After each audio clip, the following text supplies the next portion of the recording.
ముందు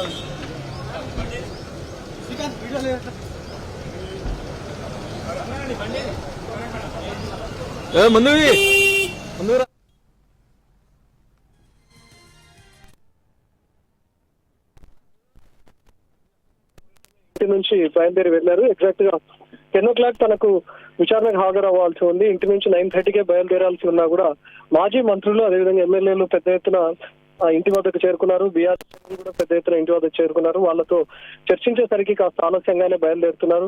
మరోవైపు తన లీగల్ టీమ్ తో కూడా ఒక 20 నిమిషాల పాటు భేటీ అయ్యారు. కేటీఆర్ ఈ రోజు ఏసీబీ విచారణను ఎదుర్కొనేందుకు తన అడ్వకేట్ గా ఉన్నటువంటి మాజీ ఏఐజీ రామచంద్రరావుతో కలిసి తను అటెండ్ అవుతున్నారు విచారణకు. ముందుగా తను విచారణకు అటెండ్ అయ్యేటటువంటి టైంలో కూడా తన న్యాయవాదిని అనుమతించాలి అని చెప్పి హైకోర్టును ఆశ్రయించారు. హైకోర్టు ఇచ్చినటువంటి ఆదేశాల మేరకే ఈ రోజు తన అడ్వకేట్ తో పాటు విచారణకు అటెండ్ అవబోతున్నారు. అయితే విచారణకు మాత్రం పూర్తిగా లోపల దాకా తన న్యాయవాదిని అనుమతించడం లేదు. పక్కనే ఉన్నటువంటి లైబ్రరీ రూమ్ వరకు తనను అలో చేస్తారు. అక్కడి నుంచి విచారణ జరిగే ప్రాసెస్ ని మొత్తం తన అడ్వకేట్ రామచంద్రరావు చూడొచ్చు. కానీ విచారణను మాత్రం వ్యక్తిగతంగానే కేటీఆర్ ఈ రోజు హాజరవుతారు. తను మాత్రమే ఏసీబీ విచారణను కూడా ఎదుర్కొంటారు. ముందు నుంచి తను ఫైట్ చేస్తున్నారు. ఈవెన్ విచారణకు రావాలి అని చెప్పి ఏసీబీ నోటీస్ ఇచ్చినప్పుడు ఈ నెల 6వ తేదీనే కేటీఆర్ ను విచారణకు రమ్మని చెప్పి ఏసీబీ చెప్పింది. 6వ తేదీనే కేటీఆర్ విచారణ కూడా హాజరవడానికి ఏసీబీ ఆఫీసు పరిసరాలకు చేరుకున్నారు. అయితే తనతో పాటు తన న్యాయవాదులను కూడా తీసుకొని రావడంతో అనుమతించబోమని చెప్పి పోలీసులు అడ్డుకున్నటువంటి పరిస్థితి. దాంతో 45 నిమిషాల పాటు రోడ్డు పైన ఎదురు చూశారు. న్యాయవాదులతో పాటు నన్ను అనుమతిస్తేనే నేను వస్తాను అని చెప్పి కేటీఆర్ చెప్పారు. కానీ ఎట్టి పరిస్థితుల్లో అనుమతి లేదు న్యాయవాదులకు. తన లీగల్ టీం కు కూడా కనీసం ఒక న్యాయవాదికి కూడా అనుమతి లేదు మీతో పాటు, కేవలం వ్యక్తిగతంగా హాజరు కావాలని చెప్పి పోలీసులు చెప్పడంతో అటు పోలీసులకు అదేవిధంగా కేటీఆర్ కు లీగల్ టీం కు మధ్య వాగ్వాదం కూడా చోటు చేసుకుంది. 45 నిమిషాల పాటు రోడ్ పై వెయిట్ చేసినటువంటి కేటీఆర్ విచారణకు అటెండ్ అవ్వకుండానే వెళ్లిపోయారు. అయితే ఒక లిఖితపూర్వకమైనటువంటి కాపీని ఏసీబీ అధికారులకు అందజేశారు.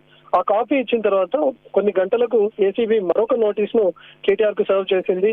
ఈ రోజు అటెండ్ అవ్వాలి అని చెప్పి కూడా సూచించడంతో ఈ రోజు తను విచారణకు హాజరవుతున్నారు. అయితే ఈ గ్యాప్ లోనే తను హైకోర్టును కూడా ఆశ్రయించారు. నెక్స్ట్ విచారణ నేను ఎదుర్కొనేటటువంటి టైంలో ఖచ్చితంగా తన న్యాయవాదితో అనుమతించాలి అనే విషయాన్ని కూడా తను రిక్వెస్ట్ పెట్టుకున్నారు. దీంతో హైకోర్టు అలో చేసింది. అయితే విచారణ పూర్తిగా కాకుండా కేవలం తన వెంట మాత్రమే తీసుకొని వెళ్ళొచ్చు అని చెప్పారు. ఐసీబీ అధికారులు కూడా దీనిపైన క్లారిటీ ఇచ్చారు. అప్ టు లైబ్రరీ రూమ్ వరకు మాత్రం తన అడ్వకేట్స్ వచ్చే దానికి వీలుంటుంది అని చెప్పారు. సో అక్కడ దాకా తనతో పాటు ఉన్నటువంటి న్యాయవాది మాజీ ఏజీగా ఉన్నటువంటి రామచంద్రరావు వెళ్ళబోతున్నారు. ఈ కేసులో ఉన్నటువంటి 3 నిందితుల్లో A1 గా కేటీఆర్ ఉన్నారు, A2 గా ఐఏఎస్ అరవింద్ కుమార్ ఉన్నారు, A3 గా మాజీ చీఫ్ ఇంజనీర్ హెచ్ఎండిఏ మాజీ చీఫ్ ఇంజనీర్ గా ఉన్నటువంటి బిఎల్ఎన్ రెడ్డి ఉన్నారు. ఇప్పటికే బిఎల్ఎన్ రెడ్డి ఈడీ విచారణ ఎదుర్కొన్నారు. ఐఏఎస్ అరవింద్ కుమార్ కూడా నిన్న ఏసీబీ విచారణ ఎదుర్కొన్నారు. సుదీర్ఘంగా 7 గంటల పాటు ఏసీబీ అధికారులు అరవింద్ కుమార్ ను విచారించారు. తను ఇచ్చినటువంటి స్టేట్మెంట్ ఆధారంగా కూడా ఈ రోజు కేటీఆర్ ను ఏసీబీ ప్రశ్నించబోతోంది. నిన్న 7 గంటల పాటు అరవింద్ కుమార్ అసలు ఏం చెప్పారు అనే దానిపైన కూడా స్టేట్మెంట్ రికార్డ్ చేశారు.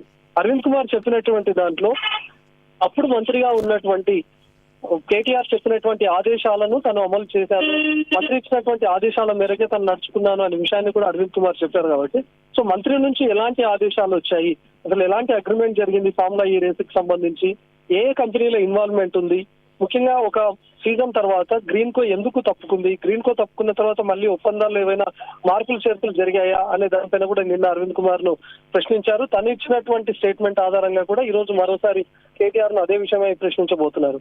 మీరు ఎలాంటి ఆదేశాలు ఇచ్చారు, కేబినెట్ అప్రూవల్స్ లేకుండానే నిధులు మంజూరు చేయమని చెప్పి ఏ విధంగా అప్రూవల్స్ ఇచ్చారు, లేకపోతే అటు ఫైనాన్స్ నుంచి కూడా తీసుకోవాల్సింది అలాంటి అనుమతి లేకుండానే ఏ విధంగా మీరు నిధులు మంజూరు చేశారు అనే దానిపైన కూడా కేటీఆర్ ను ప్రశ్నించే అవకాశం.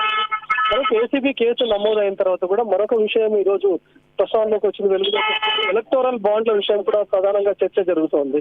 ఈ రోజు అటు ఫార్ములా ఈ కంపెనీకి ఏదైతే బదలాయింపు నిధులు మంజూరు జరిగాయో ఆ తర్వాత పలుమార్లు ఎలక్టోరల్ బాండ్స్ రూపంలో కూడా ఈ రోజు టీఆర్ఎస్ పార్టీకి అందాయని చెప్తా ఉన్నారు. సో అది ఏ విధంగా జరిగింది అంటే మీ మధ్య ఏదైనా క్విట్ ప్రోకో లాంటిది ఏమైనా జరిగిందా మీరు అనే దానిపైన కూడా ఈ రోజు కేటీఆర్ ను ప్రశ్నించే అవకాశం కూడా ఉంది. ఏసీబీ ఎప్పుడైతే కేసు నమోదు చేసిందో ప్రిన్సిపల్ సెక్రటరీగా ఉన్నటువంటి దానకిషోర్ ఫిర్యాదు మేరకు ఈ రోజు దానకిషోర్ ఇచ్చినటువంటి ఫిర్యాదును కూడా పరిగణలోకి తీసుకొని దానకిషోర్ ను కూడా ఇప్పటికే ఏసీబీ అధికారులు కూడా ప్రశ్నించారు. తన నుంచి కూడా స్టేట్మెంట్ రికార్డ్ చేశారు. దానకిషోర్ ఇచ్చినటువంటి ఫిర్యాదులో ఉన్నటువంటి అంశాలను కూడా ఆధారంగా చేసుకుని రోజు కేటీఆర్ ను ప్రశ్నించబోతున్నారు ఏసీబీ అధికారులు. ప్రస్తుతం చూడొచ్చు తను ఇంటి నుంచి బయలుదేరి ఒక భారీ కాన్వాయ్ మధ్య ఏసీబీ కార్యాలయానికి వెళ్తున్నారు. పెద్ద ఎత్తున బీఆర్ఎస్ శ్రేణులు చేరుతున్నారు. మాజీ మంత్రులు ఎమ్మెల్యేలు కూడా తన ఈ నివాసానికి వచ్చారు.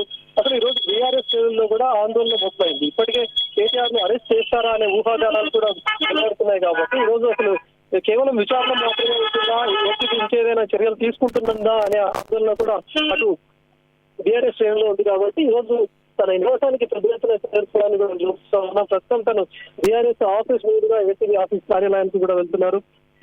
వెనక వైపు కూడా చూడొచ్చు మనం ఎక్స్క్లూజివ్ పైన కేటీఆర్ ఏసీబీ ఇన్ఛార్జ్ వెళ్తున్నటువంటి దృశ్యాలను కూడా చూస్తున్నాం. వెనక వైపు కూడా పెద్ద ఎత్తున వస్తున్నారు తన కేటీఆర్ మరి మంత్రులు. లాస్ట్ టైం కూడా కేటీఆర్ కొన్ని మీటర్లు పోలీస్ కేవలం కేటీఆర్ మాత్రమే ఏసీబీ ఆఫీస్ ప్రిన్సిపల్స్ లోపలికి వెళ్లే విధంగా అనుమతిస్తా ఉన్నారు. కాబట్టి ఈ రోజు కూడా అదే అంటే పోలీస్ బందోబస్తును ఏర్పాటు చేశారు. ఏసీబీ ఆఫీస్ కు వచ్చేటటువంటి 2 మార్గాలను కూడా పోలీసులు తమ ఆధీనంలో తీసుకొని బ్యారికేడ్స్ వేశారు. మొత్తం పోలీస్ బందోబస్తును ఏర్పాటు చేసి ఏ వెహికల్స్ కూడా ఏసీబీ ఆఫీస్ వైపు అనుమతించట్లేదు. ఇప్పుడు కూడా కేటీఆర్ ఏదైతే వెహికల్ లో న్యాయవాదిగా ఉన్నటువంటి రామచంద్రరావు తన వెహికల్ లోనే ఉన్నాడు. ఆ వెహికల్ ను మాత్రమే పోలీసులు ఏసీబీ ఆఫీస్ కు అనుమతించే అవకాశం ఉంది. సో మరికొద్ది క్షణాల్లో తన ఏసీబీ ఆఫీస్ కు కూడా కేటీఆర్ చేరుకుంటారు. నిన్న ఆల్రెడీ విచారణ ఎదుర్కొన్నటువంటి అరవింద్ కుమార్ ఇచ్చినటువంటి స్టేట్మెంట్ ఆధారంగా కూడా ఈ రోజు కేటీఆర్ ను ఏసీబీ అధికారులు ప్రశ్నించబోతున్నారు. ఏసీబీ విచారణకు అటెండ్ అయ్యేటటువంటి క్రమంలో కూడా ఇంటి దగ్గర నుంచి మెట్లు దిగి కిందికి వస్తున్నటువంటి క్రమంలో మీడియాతో మాట్లాడారు. నేను ఎలాంటి అవినీతికి పాల్పడలేదు, ఏసీబీ అధికారులు ఏం ప్రశ్నించినా సరే ప్రతి ప్రశ్నకు నేను జవాబు చెప్పడానికి సిద్ధంగా ఉన్నాను, నేను ఎలాంటి రుచా పనులు కానీ అవినీతి పనులు చేయలేదని కూడా తను హాట్ గా స్పందించడాన్ని మనం చూసాం. ఇప్పటికే ఏసీబీ విచారణకు వెళ్ళడానికి 1 గంట క్రితం కూడా ఒక ట్వీట్ ను కూడా పెట్టారు. నేను దేశం గర్వించదగ్గ స్థాయిలో ఈ రోజు ఒక ఫార్ములా ఈ రేస్ ను హైదరాబాద్ లో జరిపాం.